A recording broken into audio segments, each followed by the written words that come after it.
Assalamualaikum warahmatullahi wabarakatuh. Perkenalkan, nama saya Anggreni Puspitasari. Saya dari kelas 2 ayat 36.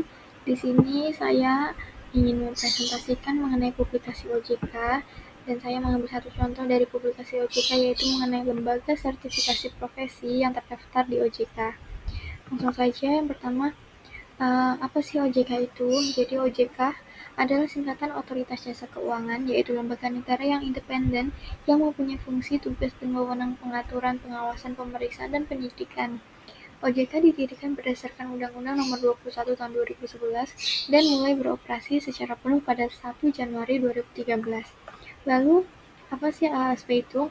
LSP atau Lembaga Sertifikasi Profesi adalah lembaga yang memiliki kewenangan untuk melaksanakan sertifikasi kompetensi profesi.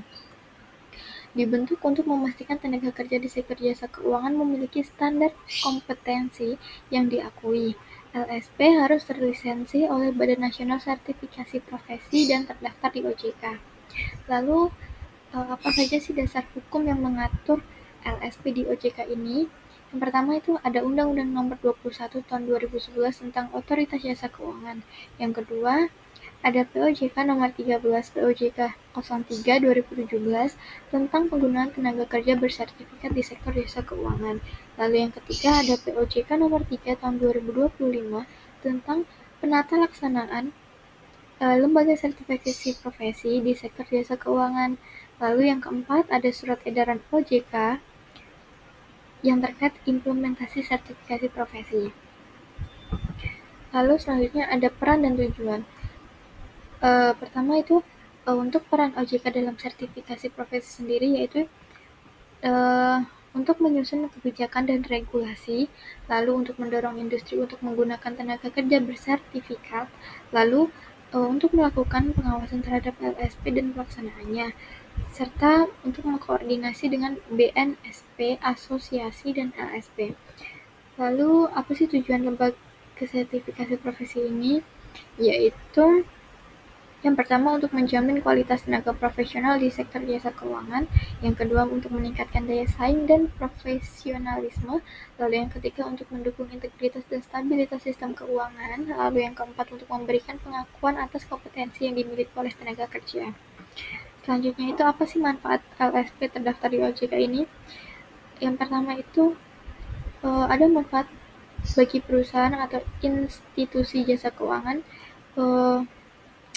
dapat digunakan untuk memastikan kualitas dan kompetensi sumber daya manusia, lalu untuk meningkatkan kepercayaan nasabah dan pelaku kepentingan, dan juga untuk mendukung budaya profesionalisme dan etika kerja.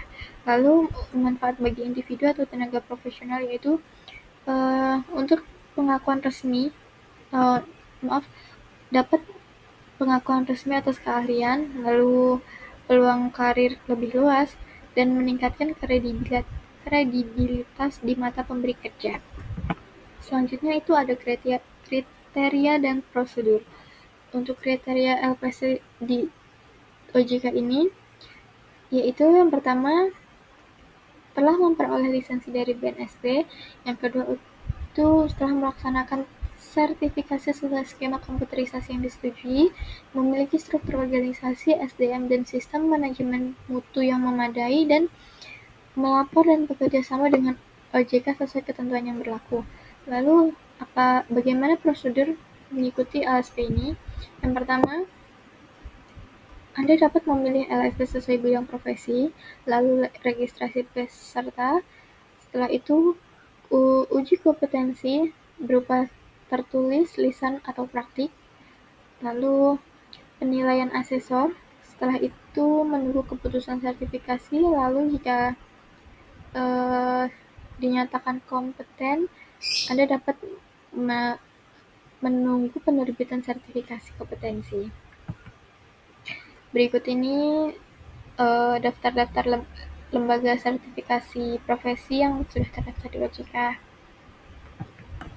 Jadi kesimpulannya, lembaga sertifikasi profesi atau LSP memiliki peran penting dalam menjamin kualitas SDM di sektor jasa keuangan. Lalu OJK juga mendorong penggunaan tenaga kerja bersertifikat untuk meningkatkan profesionalisme dan integritas industri keuangan. Lalu hanya LSP yang terlisensi BNSP dan terdaftar di OJK yang diakui untuk melaksanakan sertifikasi profesi di sektor ini. Selain itu, sertifikasi kompetensi memberi manfaat baik bagi individu maupun institusi dalam menciptakan industri keuangan yang kompeten, sehat, dan berdaya saing. Ini untuk informasi lebih lanjutnya dapat menghubungi web media sosialnya, teleponnya, emailnya, bahkan jika ingin melihat lebih lanjutnya bisa kunjungi websitenya OJK sendiri. Sekian presentasi dari saya. Wassalamualaikum warahmatullahi wabarakatuh.